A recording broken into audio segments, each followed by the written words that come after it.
Guys आज हम लोग बात करेंगे क्लाइंट हंटिंग का थर्ड मेथड।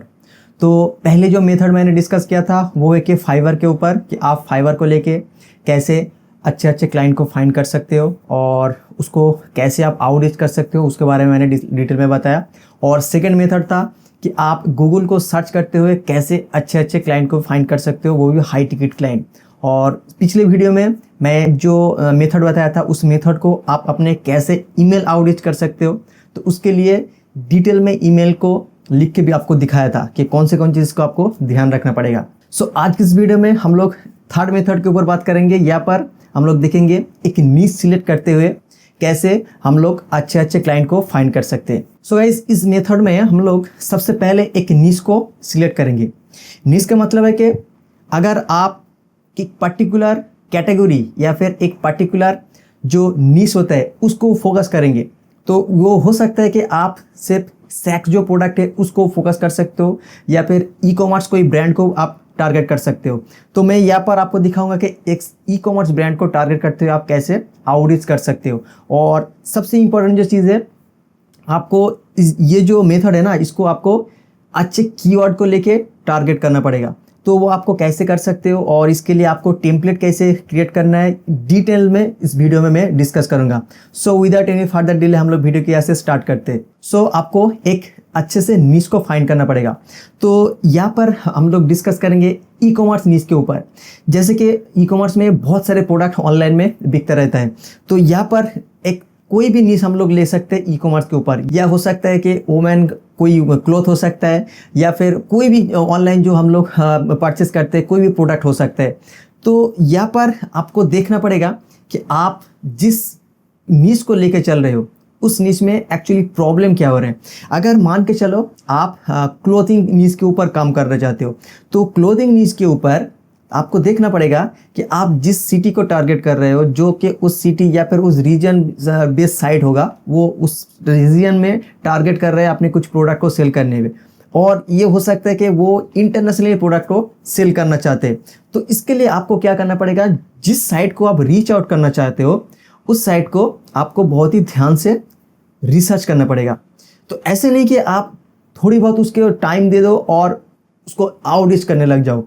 और इसी तरह मैंने देखा कि सिर्फ कीवर्ड रिसर्च के ऊपर ही most of the time focus कर लेते लोग, जो जैसे कि सिर्फ छोटे एक कीवर्ड को लेता है और उसको कहते हैं कि आपके साइड में कीवर्ड रिसर्च ठीक ठाक से नहीं हुआ है, तो आप अगर कीवर्ड रिसर्च सर्विस ले सकते हो तो आपका साइट रैंक हो जाएगा। आपका साइड में थोड़ी बहुत ऑन पेज का इशू है, वो फिक्स कर दोगे तो आपका वेबसाइट रैंक हो जाएगा। टेक्निकल इशू है, तो इस तरह जो इशू है ना, वो जो ऑनलाइन बिजनेस को रन कर रहा है उसको उतना पता नहीं है और आप उसको इशू ऑफर करोगे तो वो आपको केयर नहीं करेगा, क्योंकि उसका बिजनेस में मतलब है।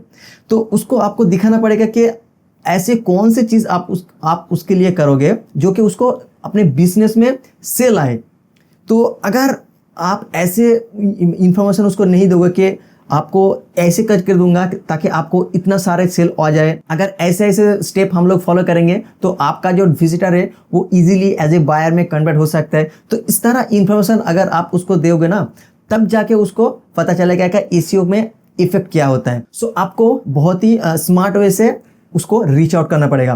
तो मैं आपको दिखाऊंगा कि आप जो इस मेथड को यूज़ करते हो कैसे एक अच्छे से ईमेल क्रिएट कर सकते हो। तो आप जब रिसर्च स्टार्ट करोगे तो आपको देखना पड़ेगा आप जिन जिन साइट को रीच आउट करना चाहोगे तो उस साइट में कीवर्ड को लेके क्या क्या इशू चल रहा है। स्क्रीन में आप देख सकते हो कि मैंने एक ईमेल टेम्पलेट यहाँ पर लिख के रखा है। ये बहुत ही इफेक्टिव टेम्पलेट है। अगर आप इसको ध्यान से देखोगे ना तो आप भी कन्विंस हो जाओगे इसको रिप्लाई करने में। तो यहाँ पर देखो कि मैंने सिंपली उसको कहा कि मैं कौन हूँ और मेरा टीम एसईओ ग्लेज में इस तरह से काम करता है, तो इसे जस्ट छोटी एक इंट्रो यहाँ पर दे दिया। उसके बाद मैंने क्या किया कि उसका एक प्रोडक्ट पेज को यहाँ पर मेंशन किया। ठीक है, तो आप देख सकते हो कि सिर्फ प्रोडक्ट पेज मैंने यहाँ पर वेबसाइट का यूआरएल यहाँ पर मेंशन नहीं किया। तो क्योंकि हम लोग जब उसको टूल में यूज़ करते हैं ना तो ऑटोमेटिक यूआरएल चेंज होते रहते। तो यहाँ पर मैंने क्या किया कि एक प्रोडक्ट का पेज लिया उस साइट का। तो रिसर्च करने के बाद मुझे पता चला कि अगर उस प्रोडक्ट का जो पेज है उसका जो कीवर्ड है उसमें अगर हम लोग अच्छे से रिसर्च करके नए कीवर्ड को टारगेट करेंगे तो इजीली रैंक हो सकते हैं। तो उसका जो कीवर्ड था LBWF rescued dog rock unisex sweat shirt. तो इस तरह जो कीवर्ड था ना, इस कीवर्ड में उतना प्रॉफिट उसमें नहीं मिलेगा। हालांकि वो different types of T shirt online में बेच रहा है, लेकिन ये जो पेज को या फिर प्रोडक्ट को यहाँ पर मेंशन करके रखा है उसमें उतना प्रॉफिट नहीं मिलेगा। तो मैंने क्या किया, तो इस तरह जो कीवर्ड था, इस तरह जो प्रोडक्ट था, तो इस प्रोडक्ट को लेके मैंने सिर्फ एक प्रोडक्ट में रिसर्च किया था। तो यहाँ पर देख सकते हो कि इस कीवर्ड के अलावा हम लोग क्या कर सकते हैं कि ये एक कीवर्ड को टारगेट कर सकते हैं। इसके हो सकता है कि इस कीवर्ड को अगर वो टारगेट करेगा तो उसको ट्रैफिक लेने में बहुत इजी हो जाएगा और उसके साथ साथ ट्रैफिक का अमाउंट ऑफ बहुत ज़्यादा हो जाएगा। तो यहाँ पर देख सकते हो कि old navy black long sleeve T shirt, तो ये जो कीवर्ड है इसका सर्च वैल्यू मैंने यहाँ पर 390 लिख के रखा है और इसका कीवर्ड डिफिकल्टी 23। ये मैंने सिर्फ एग्जांपल के तौर पर आपको दिखाने के लिए रखा है। तो इसका एग्जैक्ट वॉल्यूम या केडी हो सकता है अलग हो, लेकिन मैं यहाँ पर इसको मेंशन किया इसलिए आपको पता चले कि इसका वैल्यू क्या है। तो इसका मतलब है कि ये जो मैंने उसका सर्च वॉल्यूम यहाँ पर केडी यहाँ पर मेंशन करके रखा है, तो उसको ऐसे जब ऐसे करके छोड़ देंगे ना तो होगा क्या, वो ऐसे सोचने लगे कि ये तो सिर्फ एक एज अरब का या फिर एसी इमराज का डाटा हो सकता है। देखो अगर आप 2024 में ये समझ लोगे कि जो ई कॉमर्स साइट को रन कर रहे हैं उसको इस तरह टूल के बारे में एकदम पता नहीं, तो आप गलत हो। तो यूएसए में most of the website owner इस तरह टूल को ऑलरेडी जानते हैं। तो इसके लिए हम लोग क्या करना, हम लोग एक फर्दर रिसर्च करना पड़ेगा। तो हम लोग कैसे कर सकते हैं, तो इस तरह एक कीवर्ड को जो हम लोग फाइंड करके रखे हैं ना, तो इस कीवर्ड को लेके हम लोग उसको डिटेल में रिसर्च करेंगे। तो जैसे कि इस कीवर्ड का डाटा को आप देख सकते हो कि ये 140 के ग्लोबल सर्च हो रहा है और यूएसए में 110 सर्च वॉल्यूम है। तो इसका मतलब है कि अगर इस कीवर्ड में वो रैंक कर जाए तो कितना ट्रैफिक वो ले सकता है। यहाँ पर आप देख सकते हो कि इसका ट्रैफिक जो कंप्यूटर रैंक कर रहा है ना इस कीवर्ड में, तो इसका ट्रैफिक वैल्यू है 934, 935, 3.4 के। तो इस तरह ट्रैफिक टॉप 10 जो साइट रैंक कर रहा है वो ऑलरेडी ले रहा है। तो आपको भी उसमें दिखाना होगा। जो आप सिर्फ इसको कीवर्ड यहाँ पर मेंशन करके छोड़ दोगे वो कन्वर्स नहीं होगा। तो आपको यहाँ पर मेंशन करना पड़ेगा, अगर वो इस कीवर्ड में रैंक कर जाए तो इस तरह से ट्रैफिक वो ले सकता है। तो आप सिंपली उसको ये कह दो कि अगर टॉप 10 साइट इस तरह सर्च वॉल्यूम या फिर ट्रैफिक ले रहा है तो आप भी ले सकते हो। सो इस कीवर्ड को उस प्रोडक्ट पेज में ज़रूर यूज करना चाहिए। अगर वो इस लाइन को पढ़ेगा ना तो उसका दिमाग में ये तो क्लिक होगा ही होगा कि हाँ इस कीवर्ड को ज़रूर यूज करना चाहिए। अगर यूज़ करेंगे तो कितना प्रॉफिट आएगा वो बाद में देखेंगे, लेकिन मैंने जो उसको फ्री में वैल्यू दिया इसके लिए वो एक बार थोड़ी बहुत रिप्लाई करेगा ही करेगा।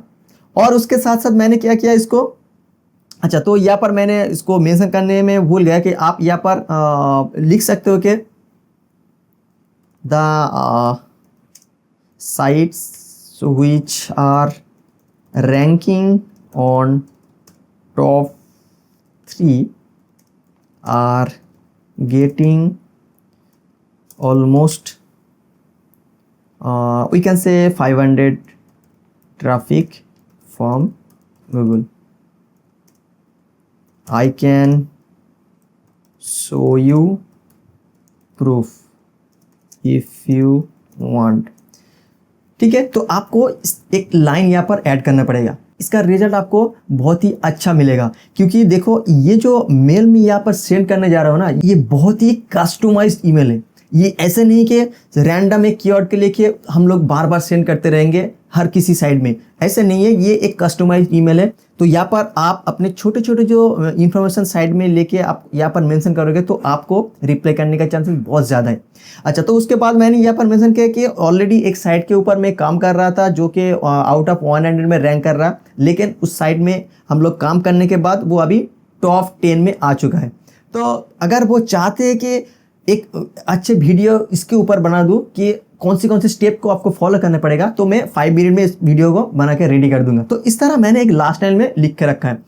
तो ये जो मेल है ना, इस मेल को जो भी देखेगा तो उसमें थोड़ी बहुत तो पॉजिटिव रिस्पॉन्स मिलेगा ही मिलेगा। तो मैंने देखा कि अगर मैं इस तरह मेल को 100 पीपल को सेंड करूंगा ना, तो 20 से 25% पीपल इसको ओपन करता है और उनमें से 15% लोग उसको ज़रूर रिप्लाई कर देता है और एटलीस्ट 5% लोग इसमें कन्वर्ट होते ही होते हैं। ये एक प्रूवन स्ट्रेटेजी है जो हम लोग अपने एसईओ एजेंसी के ऊपर काम कर रहे हैं। और इस तरह अगर आप मेल सेंड करोगे, आउटरीच करोगे, तो आपको रिप्लाई आने में चांसेस बहुत ज़्यादा है और आप इजीली क्लाइंट को कन्विंस कर सकते हो। तो अब बात कर लेते हैं रीच आउट करने के लिए आप कौन सी साइट को टारगेट करोगे। तो आपको सिंपली जिस कीवर्ड को रिसर्च करने में आपको बहुत ही ईजी लग रहा है ना, और जिसके ऊपर ऑलरेडी आप रिसर्च करके रखा है, तो इस कीवर्ड को लेकर सिंपली यहाँ पर आप सर्च करोगे एसईएमरज में, और जो टॉप 10 साइट यहाँ पर रैंक कर रहे हैं, इसके अलावा जितने भी साइट आपको 100 रिजल्ट में मिलेगा, टॉप 10 जो साइट है उसके अलावा यहाँ पर देख सकते हो कि 11 से 20 ऊपर जितने भी साइट यहाँ पर रैंक करेगा ना, जो इस तरह साइट जो है ना, इसको आप रीच आउट मत करना कि gap.com, eBay और जो और भी बहुत हाई ऑथोरिटी साइट है, आप उसको रीच आउट मत करना क्योंकि उसमें रिप्लाई आने का चांसेस जीरो है, क्योंकि उतना वो बहुत ही हाई ऑथोरिटी साइट है। तो हम लोग क्या करेंगे, जो मीडियम साइट है, ठीक है, तो उस तरह जो साइट है हम उसको रीच आउट कर सकते हैं। जैसे कि इस साइट को आप देख सकते हो कि ये जो साइट है हम लोग इसको रीच आउट आराम से कर सकते हैं और इस साइट को ईजिली कन्विंस कर सकते हैं। तो इस तरह जो भी साइट आपको second page, third page, fourth page up to